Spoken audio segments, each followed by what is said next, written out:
Les places financières mondiales poursuivent leur ascension aujourd'hui. CAC 40 qui enchaîne les semaines et les jours de hausse. 4 950 points au moment où je vous parle. Bonjour Pierre. Bonjour David. Pierre Sabatier, économiste, président du cabinet PrimeView. Bon, c'est pas un peu rapide là, honnêtement? Écoutez, ça me, comment dire, ça nous rappelle un petit peu des titres de livres célèbres, hein, l'insoutenable légèreté des marchés financiers ou des investisseurs d'une certaine manière. Pour l'instant, on est dans un rallye, clairement. En fait, on est poussé par un optimisme exacerbé en tout cas.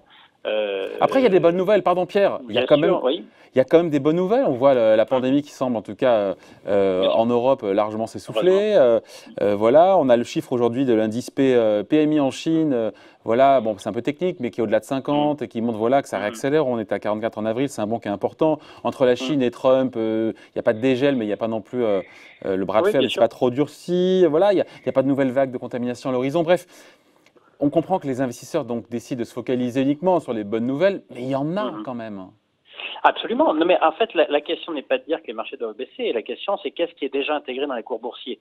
Donc, à vos remarques, je noterai que vous avez raison. Il n'y a pas de raison en fait que les marchés se trouvent moins 39% ou que le CAC 40 se trouve moins 39% par rapport à ses plus hauts, comme c'était le cas mi-mars. Mais aussi, on peut s'interroger, est-ce que les raisons évoquées jusque-là sont suffisantes pour expliquer qu'il se situe à date, à aujourd'hui, en fait, 32% au-dessus des niveaux de mi-mars. Et donc, la question, c'est qu'est-ce que ça vaut? Et donc, d'une certaine manière, ce qui est intéressant, c'est qu'aujourd'hui, on vient, et le CAC 40 vient de retracer 50% de l'ensemble de la baisse qui a été accumulée au moment en fait de la pandémie, de la crise sanitaire, donc avec un point bas touché en fait au 18 mars. On a passé en fait les 50%. Alors on n'est pas au même niveau. Qui est à 50 ? Pour moi, le CAC 40, vous l'avez dit, c'est une trentaine de pourcents par rapport au point bas. Alors, il a remonté de 32%, mais vous savez, quand vous baissez de 39%, vous avez un effet de base positif. Donc, sa hausse de 32%, ça lui permet en fait d'éliminer, ça lui permet de ne retracer que 50% en fait de l'ensemble de la baisse. C'est pas équivalent. Voilà, c'est plus facile de baisser, c'est plus difficile en fait de monter et de rattraper l'ensemble. Et tout ça pour dire quand on passe de 100, quand on baisse, c'est important, on baisse 100. Quand on part de 100, on baisse de 10%, on passe à 90. Quand on reprend 10%, on remonte à 99. On n'a pas fait tout le chemin. Pardon. Exactement. Voilà. Tout à fait. Très beau raisonnement et très belle illustration. Merci. Non, mais tout ça pour dire que la question fondamentale, c'est aujourd'hui, combien vaut une baisse du PIB français, comme ça a été annoncé par le gouvernement, de 11%.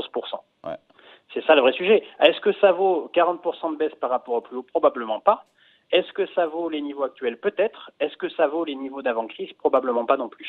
Voilà, donc la réalité, c'est que pour nous, on se situe à peu près dans un moment où on a acté, on a intégré toutes les bonnes et mauvaises nouvelles et on estime que les cours actuels sont finalement des cours relativement normaux au regard des conditions actuelles, à savoir des fondamentaux. C'est votre sentiment? Oui, bien sûr. Oui, c'est notre sentiment. Alors, on a même un peu vendeur, hein, puisque la hausse s'est faite si vite au cours des derniers jours qu'on recommande à très court terme, en fait, la prudence.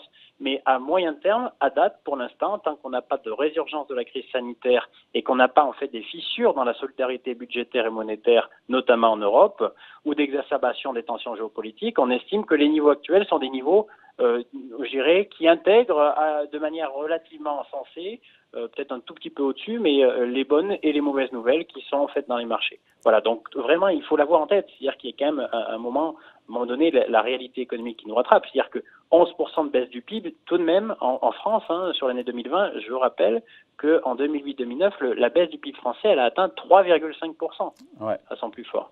On est à 11%.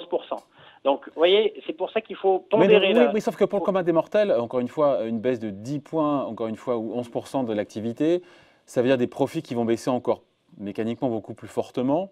On nous dit à la rentrée, il va y avoir des cohortes, encore une fois, des plans de licenciement, le chômage qui est en train d'exploser. Et quand on n'y connaît rien, on se dit, mais c'est quoi ces marchés? Alors vous me direz, on a fait plus 34, mais on est encore à moins 20 depuis le début de l'année. Absolument. À ceux qui disent, mais les marchés financiers, les actions, là, ils sont dans leur bulle. Vous leur répondez quoi? Oui, ils ont raison.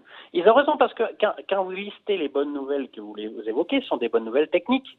Ce ne sont pas des bonnes nouvelles naturelles. C'est pas même si le PMI chinois nous indique en fait à nouveau une phase d'expansion du secteur des services, c'est les services manufacturiers, des services surtout en fait en Chine. Ouais. Mais là aussi, en fait, vous avez perdu beaucoup. Dire que le fait d'être en expansion au moment en fait du déconfinement, c'est logique quand même, puisqu'il y a une forme de délivrance et qui fait que pendant les premières semaines à minima, toute la frustration accumulée jusque-là, en fait, elle va se traduire en fait dans les faits, dans les actes de consommation. Donc là, il faut s'attendre dans les semaines à venir à quelques bons chiffres. La question fondamentale, c'est combien de temps vont-ils durer et vont-ils permettre de résorber l'essentiel de la chute initiale? Et la réponse est évidemment non. C'est-à-dire qu'il faudrait en fait des niveaux d'expansion tels pour effacer 11% de baisse du PIB qu'il est absolument inimaginable qu'on puisse, je dirais, parcourir ce chemin au second semestre de l'année 2020, voire même en 2021. Donc ça, c'est la réalité économique et les gens ont raison d'acter le fait que, je dirais, la valse des plans de licenciement à venir dans les grandes boîtes, qui s'ajoutent en fait aux difficultés qu'ont connues les petites boîtes durant cette période-là, elles vont rester en fait notre quotidien pendant des mois et des mois. Maintenant, les marchés financiers, ce ne sont pas que des fondamentaux, une réalité économique, c'est aussi en fait un métier de plombier avec des tuyaux. Et dans ces tuyaux, aujourd'hui, eh bien, il y a une forme d'assurance, et c'est ce que jouent les investisseurs, l'assurance à la fois budgétaire, donc dans un premier temps, à savoir que chaque jour qui passe, vous avez des États qui disent on va remettre au pot, on va remettre au pot, on va remettre au pot. Alors, même si monsieur tout le monde a un peu moins d'argent, quand l'État dit on va remettre au pot, on va remettre au pot, concrètement, ça se traduit quand même ça se traduit quand même d'un point de vue positif pour les entreprises. Est-ce que c'est positif pour la population à moyen long terme? On regarde la soutenabilité de l'endettement public, on en reparlera. Mais à court terme, c'est ce que jouent les gens. Et puis surtout, il y a le tuyau monétaire. Qu'est-ce que vous voulez que je vous dise? Et on le fera encore. Et demain, a priori, après, si tout se passe bien, on devrait avoir une BCE qui va rallonger sa force de frappe monétaire de 500 milliards. Donc effectivement, elle remet une louche. À 500 milliards. Voilà, donc qu'est-ce que vous voulez que je vous dise? C'est-à-dire qu'il faut bien comprendre que non, mais ce que les marchés pressent aujourd'hui, c'est une reprise rapide. Et on avait dit la reprise de l'économie ne sera pas si rapide que ça. Et c'est là on se dit, mais s'ils se trompaient, même si aujourd'hui, manifestement, la reprise est plus rapide que ce qu'on aurait pu imaginer. Oui, enfin non, c'est le moment de délivrance. C'est vraiment ce qu'il faut avoir en tête.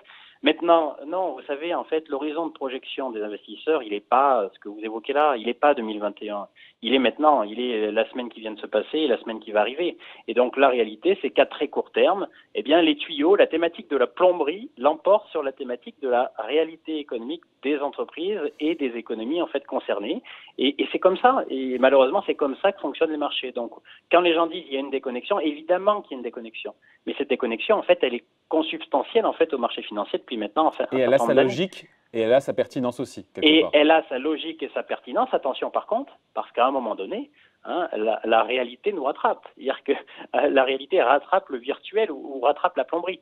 À un moment donné, vous allez avoir, qu'est-ce qui se passe aujourd'hui? C'est qu'en fait, là, les investisseurs parient sur le fait que les États mettront le paquet. En gros, on rentre dans une politique ultra keynésienne du type des années 30, d'une certaine manière, donc de manière extraordinaire, qui n'est autorisée que par le soutien des banques centrales. Ouais. Viendra un jour où vous verrez que certains lèveront le doigt et diront mais est-ce bien raisonnable d'avoir une politique monétaire aussi mais ça, c'est pas pour tout de suite, ça sera après-demain, ça. On verra. Voilà, mais en tout cas, aujourd'hui, c'est pas pour aujourd'hui. Aujourd'hui, on est encore dans les dynamiques. Mais attention, tout ce que je viens d'évoquer là nous apparaît tout de même quand même bien intégré dans les cours. C'est pour ça que le 32% de hausse depuis les points bas, très bien, ça acte ce soutien budgétaire et surtout monétaire éternel, en tout cas c'est ce que. Et puis ça acte aussi le fait que cette seconde vague de contamination ne se profile pas. Ça c'est quand même l'info nouvelle depuis quelques jours, quelques semaines. Attendez, oui, mais vrai qu'on soit clair en fait, le niveau actuel, il est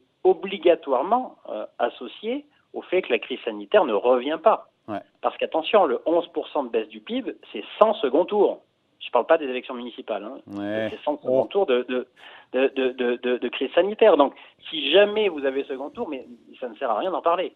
Ouais. C'est-à-dire que là, pour le coup, on est pas dans la direction un scénario. En tout cas, à court terme. Mais exactement. Ouais. Donc bon, mais il faut oublier. Enfin, il faut oublier. En tout cas, il faudra l'acter si jamais ça arrive, malheureusement. Mais là, le sujet, c'est plutôt comment maintenant on s'inquiète moins en fait du médical et du sanitaire et on doit en fait se préoccuper de l'économique et du financier.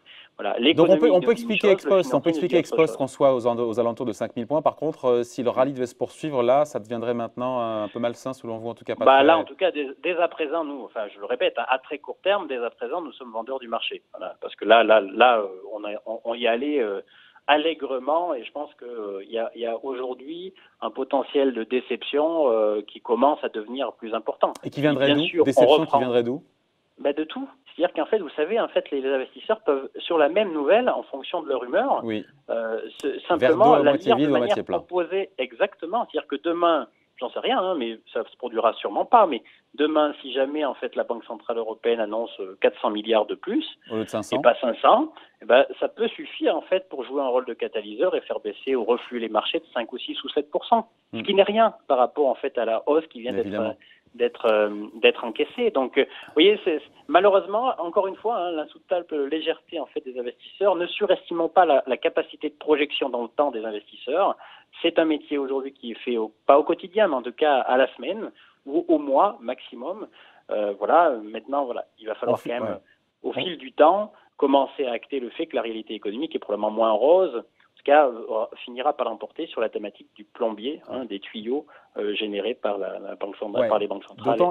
D'autant qu'on finit là-dessus, la cherté du marché français, parce que le marché américain, c'est encore autre chose. Le S&P, le PER est à 22, mais sur le CAC 40, voilà, l'indice est déjà bien valorisé. Quand on regarde le PER par rapport historiquement, le cours sur bénéfice par action, on se dit que non.